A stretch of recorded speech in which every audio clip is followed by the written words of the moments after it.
Bonjour à tous et bienvenue sur cette vidéo, je suis avec Emmanuel Darle. Hello Emmanuel. Bonjour. Alors dans cette vidéo les amis, nous allons faire le point des conseils que va donner Emmanuel aux parents en vue de défendre leurs enfants. Alors défendre leurs enfants comme ça, il y a deux choses qui me viennent.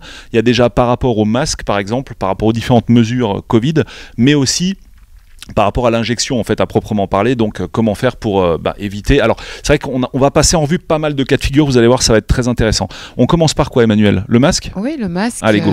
Alors donner des conseils c'est toujours très difficile hein, parce que bien sûr les conseils n'engagent que la personne, hein, ça je tiens à le dire, mais si j'avais quand même un conseil à donner aux parents, d'abord la première chose c'est de rejoindre les collectifs donc, et les associations. On a par exemple l'association des mamans louves, les collectifs unis d'enfance et liberté.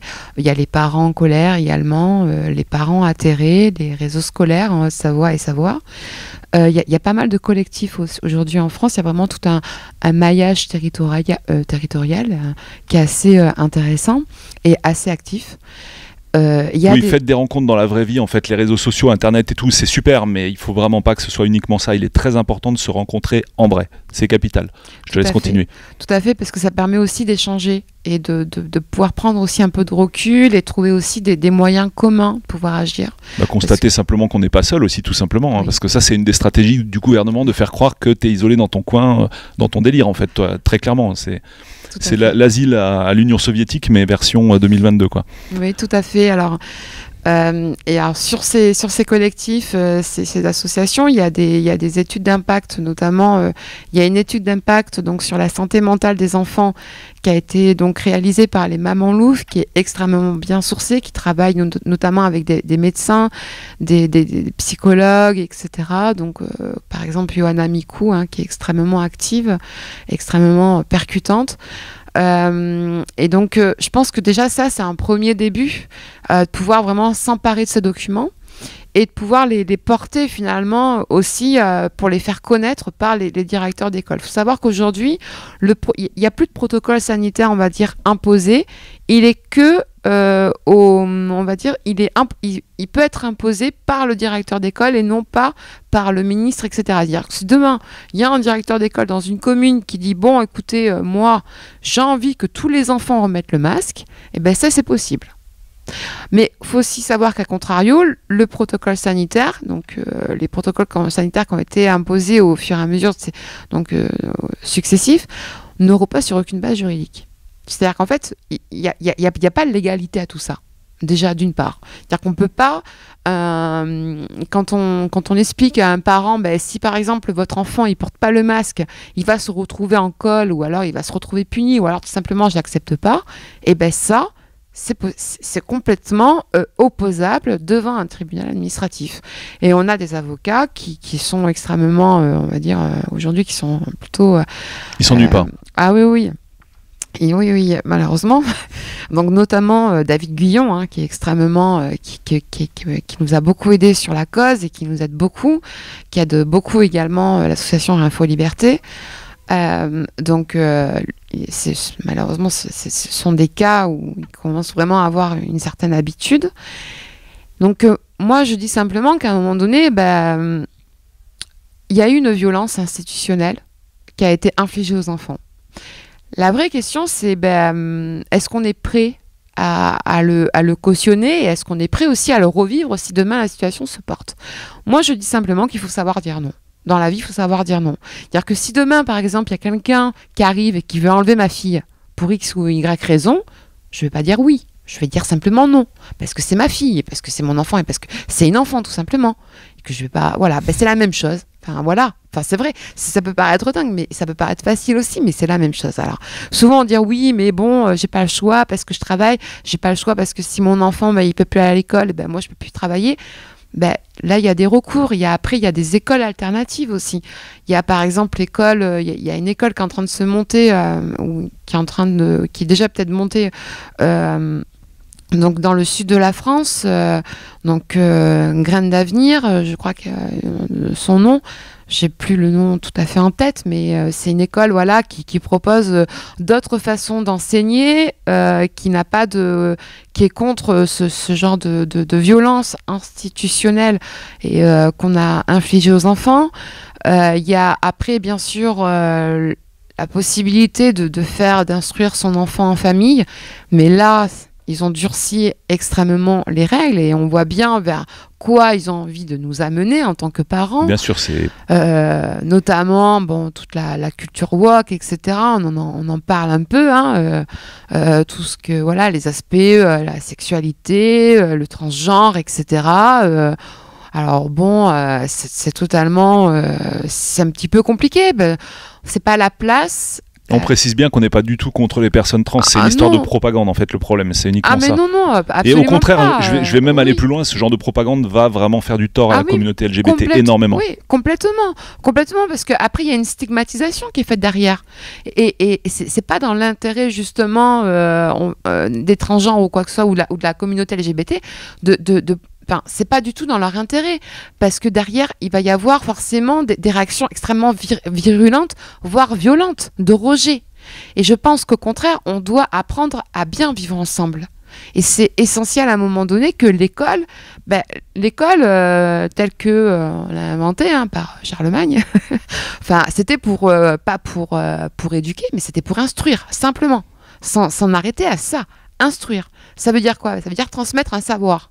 C'est tout. Mais ça s'appelle pas instruction nationale, justement, ça s'appelle éducation nationale. Oui, mais l'éducation, c'est aux parents à la faire. C'est aux parents à choisir ce qu'ils ont envie pour leur enfant, les valeurs qu'ils ont envie de leur transmettre, vers quoi ils ont envie que son enfant aussi s'ouvre. C'est à eux à faire ces choix. C'est pas à un directeur d'école, c'est pas même à un ministre ou quoi que ce soit, ou même encore à un président de la République qui n'a pas d'enfant.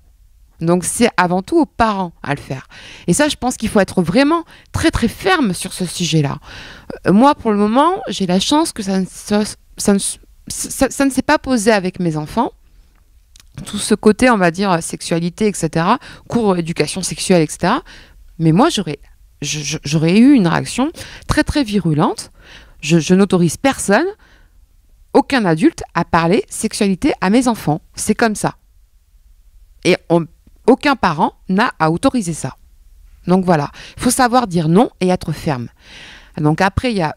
Oui, là, on a dépassé le cadre du Covid, mais c'est important aussi, c'est bien d'en parler.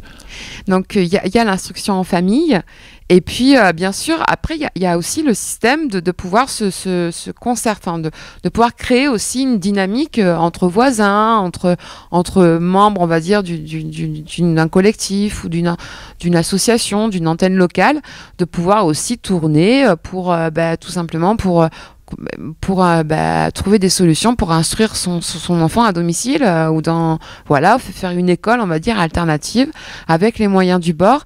Ça s'est beaucoup fait pendant le Covid. On a eu beaucoup d'enfants qui se sont regroupés dans certaines familles pour pouvoir, où par exemple, l'un était prof, donc ça permettait de donner des cours en plus, de pouvoir aider les enfants. Ça s'est énormément fait. Moi, je dis à un moment donné, il faut aussi savoir créer, on va dire, un autre moyen de fonctionner, capable dans lequel l'enfant soit capable de s'épanouir, parce que c'est pas bon de le priver de tout lien social, qui s'épanouisse avec d'autres enfants, mais rester ferme aussi dans ses valeurs.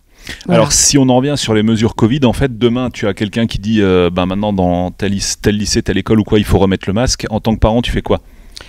Alors moi, très clairement, si c'était l'un de mes enfants, d'abord, d'une part, je donnerais les études d'impact au proviseur pour qu'il en ait connaissance. Et je demanderais qu'il me recontacte une fois qu'il aurait fini de le lire. Mais je n'accepterai pas que l'un de mes enfants se remasque. Mais il y a beaucoup de parents... Pour toi, c'est terminé. Jamais. C'est terminé.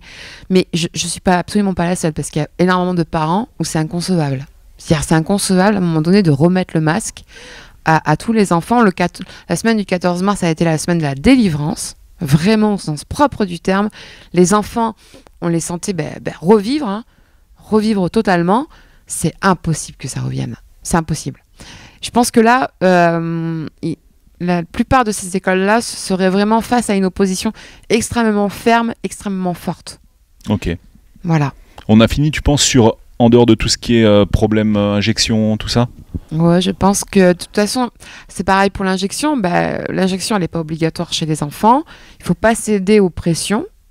Alors les pressions, elles viennent d'où? C'est quoi exactement? Elles sont de quelle nature? Les pressions, par exemple, du pass sanitaire, du pass vaccinal... notamment à ce qu'essaye de mettre en place l'Europe, même au niveau mondial. Hein. Pour toi, ça va revenir, toutes ces conneries là? Oui, ça a été remis sur la table, hein, le pass sanitaire durant les réunions, là, les dernières réunions entre chefs d'État. Donc, le G20, c'est carrément la résolution 23. Hein, renseignez-vous. Ça se prépare, ça se met en place. Il en a été question, hein, d'un pass mondial. Donc, je pense qu'il faut résister. On a été nombreux à le faire. On n'est pas des minorités. Alors, bien sûr, on est une minorité face à la majorité, mais il y a aussi une majorité silencieuse. Voilà, c'est ça. Et il faut que cette majorité silencieuse, à un moment donné, elle s'active. Voilà, ouais, tout à fait. Prenne son courage à deux mains. Ces vidéos sont là pour ça, justement. Parce que c'est pas simplement que un pass, c'est extrêmement symbolique. Là, on est aussi dans le domaine du symbole, on est dans le domaine de tout simplement du libre arbitre. Du libre arbitre par rapport à sa vie, par rapport à ses choix, par rapport à son corps. Et si on perd ce libre arbitre, c'est plus une civilisation, on va dire, d'êtres humains qu'on aura, ce sera une civilisation d'humanoïdes et de choses. Ils sont en train de chosifier l'être humain, il faut pas les laisser faire. Donc, si à un moment donné, on ne dit pas non d'une seule et même voix, bien sûr, ils gagneront. Mais de toute façon... Est-ce qu'il n'est pas déjà trop tard? Parce qu'en fait, ça a marché le plan. On est d'accord ou pas? Je crois pas qu'il soit trop tard. Je crois pas parce que, malgré tout, y a eu beaucoup de personnes qui se sont faites vacciner, injecter du moins à reculons. Elles l'ont fait parce qu'elles n'avaient pas le choix de le faire. Si demain, si elles avaient eu le choix, il y en a beaucoup qui vous disent non, mais je l'aurais jamais fait. Parce que j'ai eu le Covid, parce que j'avais pas peur de la maladie, parce que j'avais un petit peu peur de ce vaccin, parce que ceci, parce que cela. Ils trouvent 1 million de raisons pour pas le faire. Donc on leur a imposé quelque part ça, et je suis pas sûre quand même, j'ose espérer en tout cas que si ça touche leur enfant, et ça on l'a vu notamment avec la vaccination des 5-11 ans, hein, 5% de la population qui l'ont faite. Ouais, mais sur la tranche supérieure, c'est énorme le pourcentage qu'il a fait, tu viens de me le dire dans une vidéo. Ouais, parce qu'il y a eu le pass sanitaire, mais derrière, il y a aussi un recul que, je veux dire, quand on pose la question aux personnes, est-ce que vous connaissez quelqu'un qui a eu le Covid, etc., dans votre entourage, qui est mort du Covid? Alors, le Covid, oui, mais qui est mort du Covid? La majorité vous disent, non, moi, je connais personne. Quand on leur pose la question, est-ce que vous connaissez quelqu'un qui a un effet indésirable grave? On connaît tous quelqu'un qui a un effet indésirable grave. Et je pense elle est là, la différence. Donc, il y a une prise de conscience qui est en train de se faire et qui doit encore se faire. Cette prise de conscience, elle est longue. On aimerait que ça aille plus vite. On aimerait que ça soit plus actif. Mais t'y crois? Mais oui, et je pense qu'il faut continuer à y croire. Il faut continuer à se battre, en tout cas. Puisqu'on ne se bat pas tellement, je pense pas tellement pour nous, mais on se bat aussi pour nos enfants, pour ce qu'on a envie de laisser derrière nous. Moi, j'ai envie de laisser derrière moi une société dans laquelle un être humain, il est capable de pouvoir s'exprimer librement, il est capable de pouvoir porter ses valeurs librement, sans être traité de tous les noms, dans laquelle, en fait, un être humain, c'est pas un robot, qui n'est pas une intelligence dite supérieure, artificielle, qui viendrait nous dire comment on doit s'habiller, qu'est-ce qu'on doit manger, comment on doit penser. Non, j'ai pas envie de ce monde-là. Ouais, ça vous paraît de la science-fiction aujourd'hui, mais ça peut arriver très vite, ce genre de truc, hein, typiquement. Oui, et tout à fait. Et c'est leur plan, et c'est ce qu'ils veulent mettre en place. Donc après, il appartient qu'à nous. Et c'est vraiment un choix individuel. Est-ce qu'on laisse faire? Est-ce qu'on se résigne? Ou est-ce qu'on se bat? Eh bien, il faut se battre. Tant qu'il y a de la vie, il y a de l'espoir. Donc moi, j'ai envie de dire, il faut continuer à espérer. Ok, alors si on en revient sur les choses pratiques, par exemple, je vais te prendre un cas concret un peu compliqué, en fait, tu vois, 2 parents divorcés, tu as un des deux qui veut faire l'injection, l'autre pas. Qu'est-ce que tu conseilles dans ce cas-là? Comment ça se passe? Alors, le plus rapidement possible de voir un avocat. Parce que, justement... Carrément. Tout à fait, parce qu'il y a eu plusieurs cas qui se sont posés, qui ont été défendus. Alors, l'autorité parentale, c'est quelque chose avec laquelle on rigole pas. L'autorité parentale, c'est pas un parent, mais c'est 2 parents. Et généralement, quand il y a, par exemple, et on le voit, par exemple, pour les actes médicaux, etc., alors, sauf les actes médicaux d'urgence, où il y a besoin de la caution d'un parent, mais de toute façon, c'est l'autorité parentale qui est partagée. Donc, il y a eu des cas qui se sont posés et les personnes ont gagné. Et justement, ça a été déclaré comme quoi c'était totalement illégal de laisser un seul parent choisir pour son enfant, tout comme là aussi, hein, on a dit à 16 ans, ils n'ont plus besoin de l'autorité parentale. Un enfant, il est placé sous l'autorité parentale de ses parents jusqu'à l'âge de 18 ans. La majorité en France, c'est 18 ans, c'est pas 16 ans. Alors bien sûr, on essaye de la décaler, comme on essaye de décaler la majorité sexuelle, comme on essaye à un moment donné de dire le consentement, on peut le mettre à partir de 14 ans. Non. Un enfant, il est sous la responsabilité de ses parents jusqu'à 18 ans. Donc voilà. Moi, je dis à ces personnes-là, contactez, par exemple, il y a David Guyon, il y a d'autres avocats, il y a l'avocate Martine Bayeux, il y a également, enfin, il y a plein d'avocats. N'importe quel avocat dans l'absolu, mais j'avais envie de te dire, un avocat quand même c'est cher. Est-ce qu'il y a des dispositifs d'aide justement pour les parents isolés qui n'ont pas beaucoup d'argent? Comment ils doivent faire? Alors déjà, il y a l'aide juridictionnelle. Donc les personnes qui ont très très peu de ressources ont droit à l'aide juridictionnelle. Et puis après, surtout, il faut alerter justement les lanceurs d'alerte pour qu'on puisse mettre en place des solutions, des systèmes de cagnotte, etc. Ça, c'est totalement possible parce qu'il faut être solidaire dans ce combat. Donc ça, c'est important. Et voilà, moi je dis de toute façon, il y a l'association Réinfo Liberté, elle est aussi là pour ça. Alors elle n'est pas là pour financer tout le monde, hein, etc. Mais en tout cas pour donner un coup de pouce, pour permettre de mettre en place des choses, en tout cas même à petite échelle, etc. À l'échelle, ça, nous en tout cas, on est disponible, on sert aussi à ça. En fait. Voilà, donc voilà ce qu'il faut faire, contacter ces associations pour avoir de l'aide, ne serait-ce que déjà en termes de conseils, tout simplement, même sans parler d'aide financière. Tout à fait. Alors Emmanuel, tu as d'autres choses où on a fait le tour? Je pense qu'on a fait le tour, on a déjà dit pas mal de choses. Impeccable. Merci, ce sera le mot de la fin. Merci à tous de nous avoir suivis jusque-là. Ciao. Merci.